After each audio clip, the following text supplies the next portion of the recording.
Hello friends, welcome back to the new video. In this video guys, we are going to talk about how to disable Chrome notification in our Samsung phone device. Means guys, you want to disable your Chrome location off, you want to off your Chrome notification, so guys you can off it. And guys, now let's see how to off Chrome notification in our Samsung phone. In this video guys, I am going to show you.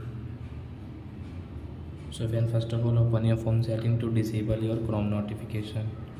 Then guys, click on your notification setting. Then guys, scroll and guys click on this more option, and guys tap here and guys click on all apps. So guys, now find where is Chrome, your Chrome app, Chrome see. So you can see guys your Chrome notification. So guys tap here and guys show notification, guys tap here. Notification from this app are blocked, so you cannot see your Chrome notification in your Samsung phone device. So I hope friends you have understood how to disable Chrome notification in Samsung phone. So that's it guys, thanks for watching. Now we will meet in the next video with new topic. Before going guys, please go and like my video, subscribe my channel. Bye bye friends.